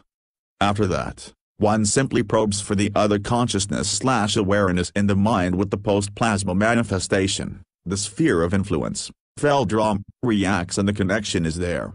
Now one can read out information from the first one and record the desired information to the second one in the correct location. You asked me last time whether you people have the opportunity to protect yourselves against this influence, and I told you that only an awakened concentrated mind had any kind of a chance to withstand it. In this state of mind the oscillations change very abruptly and access becomes complicated. More precisely, it can come as a painful recoil. Whenever you close your eyes, then the field becomes flat, and alien access to the mind is immediately possible and without restriction. In terms of your chances against a more highly developed species, you have none at all. They are able to adjust the oscillations faster than you can change. I could even demonstrate it on you, but you were really horrified and confused the last time, so we'll just leave it at an explanation. This explanation presumably sounds to you like, as you say, something esoteric or from the occult or magic. The reason for that is simply that you lack the basic understanding for seeing the background reasons. All paranormal phenomena have a purely scientific origination. None of this has anything to do with supernatural powers. We grow up with this kind of knowledge, we know how one makes use of these powers, and where they come from. We are acquainted with theory and practice. You are not. Therefore, you really don't understand what happens in your world. You see only one side of existence, not the other. I mean here both that are physical. Everything paranormal is dualistic, and it exists in the space that matter inhabits as well as in the sphere of influence, Feldrom. To be explained. It can only be explained by the acceptance of the latter, because the sphere of influence, Feldrom, is the basis. I would welcome an end to the scientific questions since you really aren't grasping them anyway. We're wasting more or less valuable time by doing this. Question: only one last question. At our first meeting in December, you made it quite clear that you didn't want to discuss scientific and paranormal concerns. Why the openness now? Answer: the last time I saw really no necessity in overburdening you with facts of that kind, and now you are obviously overburdened. Therefore, I had preferred only to mention these topics in a peripheral sense. Apparently, however, some of my performances today have set you to thinking about your world, something that can't be all bad. And by the way, your human scientists will tend to regard my comments as humbug. And so I see no great danger in spreading this information widely. No one will pay much attention to it. By the way, the words of people who have characterized me as a creature of evil have their basis in the belief in occult powers and magic, both of which things do not exist. There is no magic, only highly developed science, and everything that you label as magic is only a part of science. If you would only comprehend that, then you would be a step ahead in your development. My openness on this issue ends here. Pose other questions, please. Question: good. Let's talk about UFOs. Can you explain to me how our governments came into possession of UFO material to the point that they could start their own projects? Did it have anything to do with the Roswell incident? Answer: yes, but that incident was not the first one. I am no historian, I am studying only your current behavior, so my knowledge about those events in your history is presumably not very extensive. I will try to explain to you what I know about those things which happened at that time. Let me think about it for a second. In the years 1946 to 1953 in their timescale, there were 5 cases where extraterrestrial ships crashed to the surface of the Earth. In that crash, what you call the Roswell incident, there was not only one alien ship involved, but 2 that crashed after a collision in different parts of the land in the West, the one you call the USA. You have to know that the ships of this particular species can remain levitating in the air for a particular period of time even though they are damaged. That accounts for the spatial difference, in their crash locations. These were indeed not the first crashes, but by that time the second and the third. Another ship had crashed in 1946, but it was destroyed beyond usability. One thing first before the explanation. It certainly sounds ridiculous to you that such highly developed extraterrestrial ships simply crash, and that a relatively large number did so in a relatively short amount of time. The explanation for that is likewise more than strange, but it is correct. It does not lie in the ship's drive itself, but rather in the direction of the field to your planet. The species that we are discussing, and it was always in this time period that this species used a disc-shaped craft, used a propulsion system which ran according to the normal principle of fusion, to be sure, but one that at that time employed a more than unconventional method for field alignment. This method had various advantages but also disadvantages. The repelling field must of course lie in the absolute correct angle to the surface of the Earth. This species used an alignment technology in their ships, with which the field locked into place all points of the Earth's magnetic field. Now at that time this species had just arrived on the Earth, and their point of origin lay on a planet with a more stable magnetic field, for which they had developed and aligned their drive. The magnetic field of the Earth is not really all that stable. It is subject to cyclical variations and it forms field eddies under unfavorable conditions. Whenever a ship with one of those kinds of drives gets into a field fluctuation or into an eddy that is too strong, then for a short time the repelling field can no longer align itself correctly and the ship glides uncontrolled on its flight path. The drive is operating correctly, to be sure, but the field fluctuates in all directions, and because of that, the ship can crash. In the case from 1947 which you addressed, it is my understanding that one of the ships got caught in a fluctuation, its field linked up unintentionally with that of its squadron leader and it collided with another ship whereby both of them were heavily damaged. The cause for the magnetic fluctuation at that time was probably an electrical disturbance brought about by a weather event. Both ships crashed as a result. One of them fell near the collision point, the other 100 of your kilometers or so distant. All occupants were killed in the impact. The thin hull structure of that kind of disc craft is in and of itself not very stable, since those discs have not been designed for crashes as well as for flight in a field where there are exterior forces at work. Now, your human military collected the individual pieces at first until they discovered the whole ships with the dead creatures aboard. Immediately they classified everything as top secret, and brought them to their military bases in order to analyze the drive.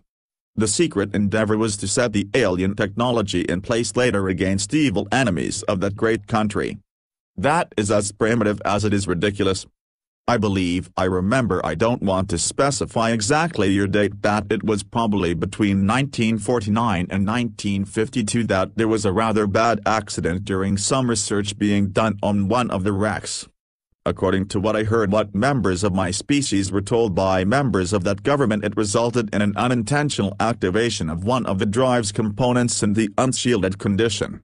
As a result, for a very short period of time, how should I phrase this, there was an unchecked shift of the environment to a plasma-like condition, which on the other hand, through a very, very unfortunate accident, caused an overturning of the general power field into a magnetic pulse of immense power. Do you have any idea what kind of an effect the plasma magnetic jolt has, when it comes into contact with an organism? No, how should you know that? Of course you don't. Disturbance in the structure of the field and bioelectric feedback. Imagine, if you will, a human body which is engulfed in bright flames for 3 or 4 of your days. Those flames apparently do not go out and they burn the body right down to its last constituents. Well, then you have an approximate impression of what happened. I think that 20 or 30 of your scientists were killed in that lab. 2 further crashes occurred in 1950 and 1953 in the water catchment area of the American continent. Those ships were able to be recovered from the crashes relatively intact. The one in 1953, as I remember, even had an intact drive core. It was by means of that device that you saw for the first time that you had understood the entire concept fully and correctly, and that you had reconstructed it fully and correctly. Even today you still don't have it right. That species, which had built the ships in the first place, a species which I, by the way, count among those who are unfriendly towards you, was naturally worried about the investigation of their own technology by your kind. They did not want, however, at that early point in time, to begin direct conflict with you, and so they chose the diplomatic path and came into contact with that government during your 1960s. Of course, they did not divulge the real reasons for their being here: copper, hydrogen, air, but rather they pretended to be curious researchers and offered to show people the functioning principle of the ships, whereby they would expect in return some favors. Simple-minded as you are, you of course agreed to it. And were deceived. You gave them raw materials, you gave them secured locations for their bases, you gave them access to your most secret defense data, you gave them access to your DNA and much more, and all just to quench your greed for power and information. The alien species of course quickly noticed that they were dealing with simple-minded creatures, and they gave you false and inferior information about their technology so that they receive much more out of the collaboration than your kind do. For example, they gave you information that the drive can only be constructed with unstable elements of a higher ranking number, but they withheld the information that the field drive can be constructed with various modifications to work as well with stable elements of a lower periodic number, and generally, that's the way it's done.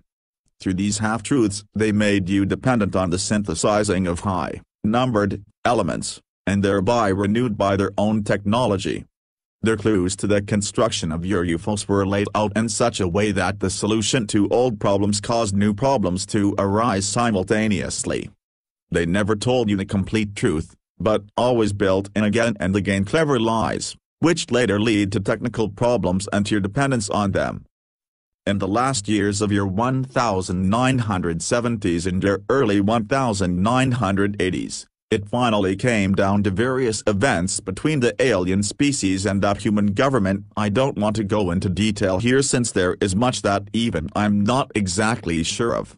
The whole thing lay in the context with some new, or better said, the old technical problems with your own self-constructed ships whose camouflage and drive partially failed to function in test flights in the open. Because of that, the function of secrecy was threatened. Your military and your politicians very slowly came to the conclusion after more than 20 years of this that they had been deceived by that alien species. Multitudinous incongruities and the overstepping of bounds of the treaties by both sides finally led to an altercation between you and the extraterrestrials, which culminated in the lift-off of 3 of the alien aerial objects through a special electromagnetic pulse weapon and a military skirmish at one of their underground installations. As a consequence of these attacks, the alien species ultimately withdrew from all contact with you and was understandably more than angered about your kind. Therefore, I count these extraterrestrials among the 3 groups who are hostile towards you, and while the other 2 are more occupied with their own business, among them waging a cold war for dominance on your planet, your old friends and partners are preparing to supply themselves finally with the sole and absolute dominance over raw materials and human DNA. At the moment it is probably true that they lack some of the technical possibilities and the large amount of forces which they need in order to achieve their goals directly. In spite of that, we are counting on negative actions, possibly ever of a more subtle kind, against you in the next few years or decades. Question: will the other extraterrestrial species undertake nothing against these warlike actions? Specifically, something ought to be on Earth for the more highly developed species. Answer: you're wrong there. Specifically, for the more highly developed species there is simply at the very least your fate. You are animals for them. Animals in a very large lab. Understandably, an alien intervention on your planet would disturb their projects, but I don't think that they accept the confrontation with other species for it. Many of them could look for another research planet for themselves, or they could study over long distance your behavior and your consciousness/awareness, since crisis situations could have an attraction for their studies. Whenever you people take a look at an anthill, and another person comes along and steps on the anthill, what do? You go on your way, or you search for another anthill, or you observe the ants in their crisis condition. But would one of you, even though he were larger and more powerful than the one who stepped on the anthill in the first place, defend the meaningless ants? No. You have to imagine for yourself the viewpoint of the more highly advanced creatures. You are the ants. Don't expect any help from them. Of course, we would also ask for help when it became clear that your old partners were ganging up on you. Some members of that human government are fully aware of our existence, also partially owing to an old religious basis. For example, there is a gigantic partially underground building in the capital which is totally dedicated to my species, and that also has a direct approach to an elevator shaft into an underground system. In this building, partial meetings have taken place and do take place between us and humans. We have passed on information to you in the last few years. According to what I know, we will keep ourselves as far away from the conflict as we can. You ought to learn to solve your own problems yourselves, or to become intelligent enough never to create those kinds of situations. What will come and who will possibly place themselves on your side, only time will tell. I really do not want to make any indications about that. Question: I have here 5 prints of different UFOs, which claim to show UFOs. Can you take a look at the pictures and tell me in which of them actual extraterrestrial aerial craft can be seen? Answer: I can't try it. You pose many questions to me today which even I cannot answer unequivocally. Don't overestimate my knowledge. I'm no expert in alien technology and the construction of extraterrestrial ships. To be sure, there are mostly some technical details and peculiarities about genuine UFOs, with whose help one can easily differentiate them from natural phenomena or human forgeries. You falsify sometimes the pattern of genuine ships, therefore, it is not so easy simply with absolute certainty to identify an object. I'll try it. Show me the photos. Comment by Olake. She considered the pictures respectively for only a couple of seconds and then sorted out photos 1, 3 and 5. These 3 pictures here are obvious counterfeits or erroneous identifications. And the one picture, it certainly seems to me that a real existing ship of an alien species was adapted for a small model here. It lacks important characteristics which are tied in with the technically and physically associated field. Generally speaking, a picture is all the more fake, the clearer the outline and the colors are, because a levitating ship is generally hidden in a shifted field condition that even distorts the colors or the forms according to alignment.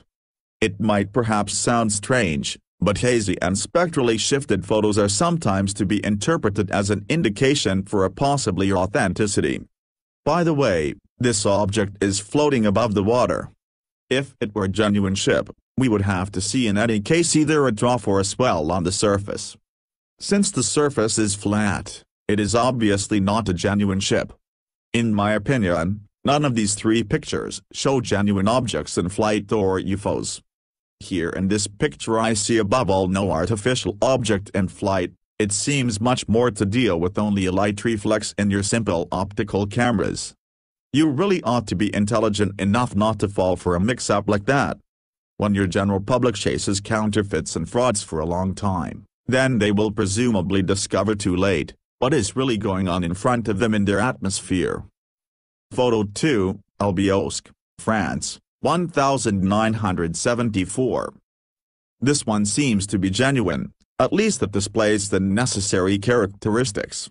I would assign it at first glance to an alien species who have been visiting your planet for the last 35 years or so. The object itself is metallic and disc-shaped. Certainly it is distorted in form and color by means of a field effect. These 4 white and very long processes on the underside of the ship itself portray a kind of quasi-gravitational light manipulation, that is, the universal force field is being shifted in the direction of a simulated gravity. Actually, It is not a genuine light. It is mostly not a genuine light whenever you see illuminating UFOs, but a special strongly charged form field which manifests itself in the space that matter inhabits as a quasi-light. The reason for the activation of the special high-energy system in an atmosphere is not completely clear to me. It's possible that it is a kind of investigating or influencing of the environment. In any case, it is terribly careless of that species to allow this technology to be photographed by humans. Well, I guess that most of you just plain don't understand it, and those who do will not say anything about it to the general public. Photo 4, Petit Chain, Belgium, 1990. This is in fact a genuine aerial object. It is in no way extraterrestrial. Triangular aerial objects in flight are simply not used by alien species, or not in this form, at least. That streamlined kind of form is a human concept. It is one of your own secret military projects that you build with the help of immature alien technology that was handed over to you by the extraterrestrials during the 1960s and the 1970s. Generally, the form of the hull for a genuine extraterrestrial ship is of no consequence, for inside the field itself there are no exterior forces that have any effect there. In general, the ships have a rounded-off form and they are built without hard edges as a disc or a cylinder, so that the field can flow more easily. Your projects decree that along with the alien drive field there also be a conventional jet engine system, therefore, they are always triangular and built thus with streamlining in order to be steerable with this primitive recoil principle. In the example here the ship glides above all on its genuine field drive. Do you see the distortion and the quasi-light in the rotating cylinders? That is an unmistakable indication for the authenticity of the photo. But why, you might ask, are there 4 cylinders? That's unusual. Even the interval seems to be incorrect. The coloring is very dark and the interior optical distortion is very noticeable. Presumably a reconstruction of the original system by your scientists. Since the alien species has just not given you any more information since the disagreement, they are rebuilding the system single-handedly without actually being able to understand what kind of dangerous thing they are doing there. This construction does not make the system better, only more unstable. Both of the forward cylinders are too close to each other, they will definitely flow into each other. The color shows me a powerful residual radiation. It was probably the case that high elements were used again as customary for the shifting. It is in any case very dangerous to be unshielded in the vicinity of the field. Did the person who took the photo display any kind of radiation and burn damage? Question: I don't know. Where do these military UFOs come from? From the United States? Answer: yes. I think generally that's true. From the Western continent. Question: why then do they fly over thickly populated areas of Europe? This photo comes from Belgium. That doesn't make any sense. Can you explain? Answer: why is it that only I am able to explain strange human deeds? It's possible that these are long-distance tests or tests with the electromagnetic camouflage systems. The old enemy of the American nation is on this side of the world, so why shouldn't they test here? At home they've had enough time to have had their ships crossing back and forth. Maybe they have aroused too much observation there. With one of those kinds of unstable field structures as your photo indicates, I consider it somewhat improbable that that ship is capable of making a flight of that length over the ocean. It's possible there is a test station here on your continent. Unfortunately, I don't know anything about it. Question: many readers of the first transcript have posed the question how your original contact with EF came about. I already know the story from your narratives, but could you repeat it here once again for this volume and for the new transcript? Answer: of course. Now, the story began about 2 of your years ago here in Sweden. I have been strongly interested in your species and your behavior since my youth. I had already studied your literature at that time, as well as possible. Naturally, it is not easy in my homeland to come into possession of human books, but since my group or family stands in a higher ranking order, I was able to gather some material together and sometimes to speak with others of my kind who have already been in contact with you. I was really very curious about your species, and as soon as I was allowed to come to the surface, I attempted to assemble more information immediately. Above all, it was expressly forbidden for me to commence direct contact with humans because in my position at that time, there existed no necessity for doing so. It was in your year 1998, when I was on my way further north from here in the remote forests in the vicinity of the entrance to my world and was looking for biological specimens, which we use in order to watch over environmental pollution and destruction of your flora and fauna statistically by your own kind. At the time, I was already on the return path to the entrance. We can even orient ourselves more easily, by the way, through our senses to the Earth's magnetic field, and already in the vicinity of the large lake, when much to my surprise I came across a cabin in the woods. In this cabin I sensed a human consciousness/awareness. It was EF. Actually, I had no permission for contact with another species, but by the same token I had set in place my mimicry capability quite successfully prior to this. Even with larger groups of you, I had never ever come across a human being when I was alone. Now, let's call it primitive curiosity. I wanted to talk with the person in this cabin, and so I knocked on the door. He opened the door and we got into an interesting conversation. His language was not quite yet common at that time for me, but it's not all that hard to learn a new language when one can read the information in the consciousness/awareness of the opposite individual. I simply told him that I came from a foreign country in the East. Of course, at the time, he did not really recognize who I was. He was totally convinced that he was talking with a creature of his own kind, although it was simply only a mimicry image. Since my assignment anyway had as its goal an investigation of this terrain which was to last for several days, I visited him in this span of time 3 times as a human person. At first we talked mainly about really ordinary things, later we got into religious and physical topics. He seemed to be impressed by my knowledge, and I was likewise impressed with his clear thoughts and his for a human being well-displayed personality structure and his own opinions. You really like giving yourselves over completely to a public opinion or conditioning, as for example, reptilian species are evil, and stuff like that. I steered the conversation in this direction, and EF said something to the effect that he believed in alien species and that they did not have to necessarily be evil, but perhaps only different than his kind are. That pleased me.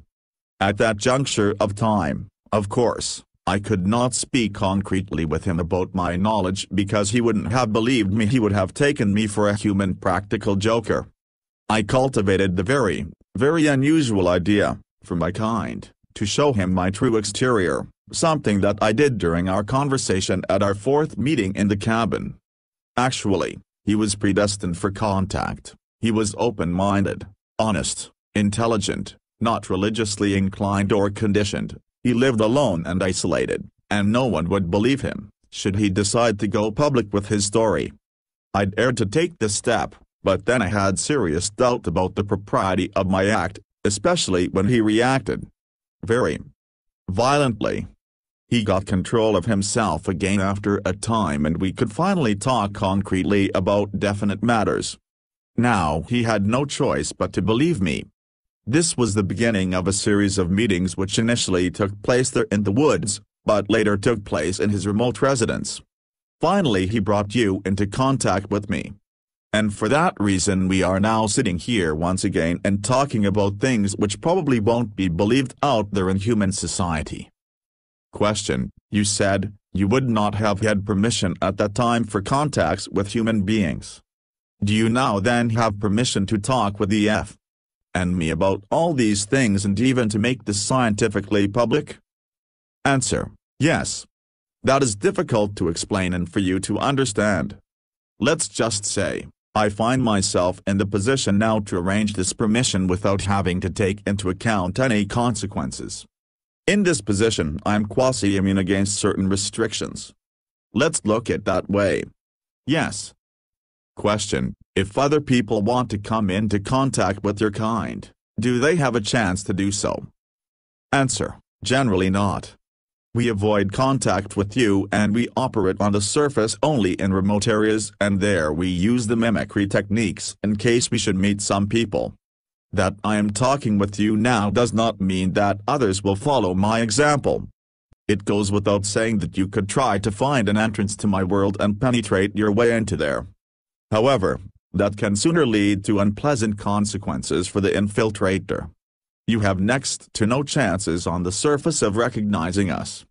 You can't even contact us directly, we have to contact you, just as I did with EF.